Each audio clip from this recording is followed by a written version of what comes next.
Elles ont tenté de voler votre avenir économique, vos rêves et vos espoirs. Ils ont délibérément et avec préméditation mis en place des systèmes financiers qu'ils savaient ne pas être capables de réussir sur le long terme, croyant surtout qu'ils pourraient vous refiler les coûts tout en gardant pour eux les bénéfices. Vous avez rejeté leurs plans. Vous êtes la lumière qui luit dans un monde de ténèbres. Maintenant, finissez le travail et renvoyez ces chacals, ces escrocs, ces grands barons crapules, ces voleurs faire leur pactage. Éjectez-les, ainsi que la ruine qu'ils ont apportée, et remplacez-les par des institutions financières solides, locales et responsables, et qui ne seront pas gérées dans un esprit de gain avec de jolis modèles mathématiques, mais plutôt avec des principes solides comme $1 capital. Que ce vote soit le début d'une révolte citoyenne internationale, une révolte pacifique, contre les brigands de cette fraude, contre ces banksters. Ah, c'est énorme. C'est énorme. Pardon. Donc, littéralement, ces flammes, cet incendie, ce papier incendiaire de Karl Denninger est absolument vraiment justifié, hein, sachant que, par exemple, là, il appelle à un début de révolte citoyenne internationale. Alors ça c'est intéressant parce qu'il est pas d'abord il est pas le seul. Hein. Il parle en revanche il parle d'une révolte pacifique. Moi je dis il ne peut y avoir de révolte pacifique, ça n'existe pas.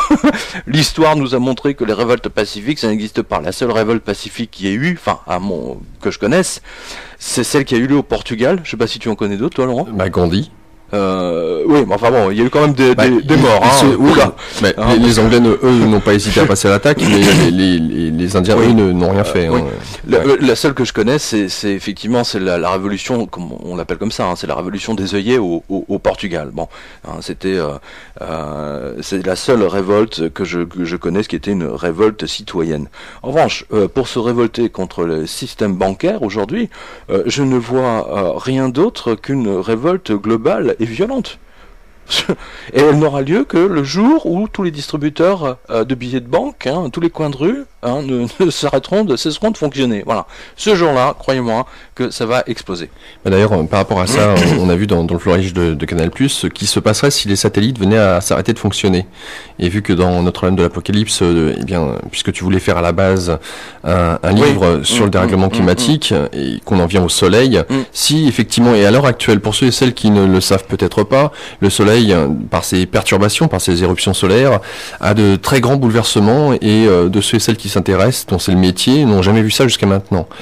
Et qu'est-ce qu'il adviendrait si demain une explosion solaire venait à envoyer une charge énergétique jusqu'à la Terre? Justement, c'est ce que j'explique dans Notre-Dame de l'Apocalypse. Ouais. C'est absolument stupéfiant parce que c'était en 1896, si mes souvenirs sont bons. Et à l'époque, il n'y avait pas de satellite. Voilà, mais en revanche, il y avait les poteaux télégraphiques. Hein. C'était le début de l'installation des téléphones un peu partout, enfin surtout aux États-Unis, parce qu'ils ont été extrêmement en avance là-dessus. Donc le pays était maillé de poteaux télégraphiques avec des câbles, n'est-ce pas, qui parcouraient tout le pays. Tout le pays, bien sûr. Tout le pays, voilà.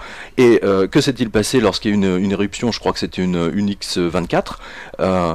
C'est les scientifiques comme ça qui déterminent l'intensité de ces flammes. Eh bien, tous les poteaux télégraphiques ont pris feu. Hein, je tiens à le rappeler quand même, c'est pas rien de voir vous regarder un poteau télégraphique. Bon, vous me direz, vous faites pas ça tous les jours, mais enfin, là en l'occurrence, tous les poteaux télégraphiques ont pris feu les uns après les autres, quoi. Enfin, dans une grande partie de la région. Et je tiens à rappeler, parce que ça, je l'ai vécu aux États-Unis. Hein, c'était, je crois, en 1997. Il y a eu une flamme d'une intensité colossale qui a mis le feu à un certain nombre de centrales électriques.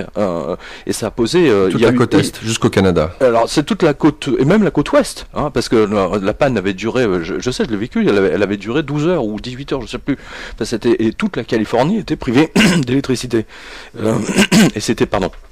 Et c'était dû justement à ces éruptions solaires. Alors bien entendu, tous les téléphones, à l'époque c'était les gros téléphones mobiles, hein, vous vous souvenez, il n'y a plus de transmission possible. Tous les pagers à l'époque, vous savez, c'était les petites machines là qui recevaient les ondes, plus rien ne fonctionnait. Aujourd'hui, nous sommes très loin de cette situation, parce que maintenant tout repose sur les satellites. Et donc effectivement, ce qu'on a entendu tout à l'heure dans le zapping, c'est véritablement ça. C'est ce que j'ai écrit il y a 2 ans dans Notre-Dame de l'Apocalypse. C'est fou à quel point ce livre est toujours d'actualité. d'actualité, surtout avec ce qui se passe avec le soleil en ce moment. Oui, plus que jamais, oui. Ouais. Donc ça c'est un point. Alors pour revenir sur le vote islandais, pour vous donner un petit exemple de ce pourquoi... Attends, oui, je fais une parenthèse parce que on n'a pas besoin du soleil là pour que le système bancaire s'écroule. Hein. Oui, Et on va le voir parce qu'on vous dit c'est la reprise, on vous dit que effectivement la Grèce ça va mieux. Depuis quand on va y revenir tout à l'heure. Depuis quand que Dubaï ça va mieux? Depuis quand Ils ont 80 milliards de dettes et les banques pendant ce temps-là elles pleurent parce que croyez-moi en ce moment même les grands banquiers, les mecs, mais ils vivent des cauchemars et on va voir pourquoi. Donc ne croyez absolument pas ce qu'on vous dit.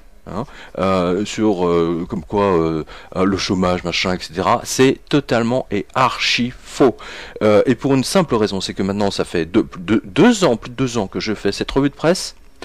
Il y a pour moi un indicateur absolument capital qui efface tous les autres, qui efface pour moi toutes les autres informations que je vois, que je lis, etc. C'est celle des entreprises qui licencient. Et quand je vois que en ce moment on licencie autant qu'en octobre 2008, après que Wall Street se soit écroulé le 29 septembre 2008, je ne vois pas où est la reprise. Je ne vois pas. Ça ne va que s'accentuer et justement Nouriel Roubini, donc qui avait annoncé que les banquiers qu'ils allaient s'étouffer avec leurs emprunts là, stupides. Toxiques, Eh bien, il a déclaré ce matin, me semble-t-il, que effectivement nous sommes sur le point de connaître une deuxième récession, une deuxième rechute. Littéralement.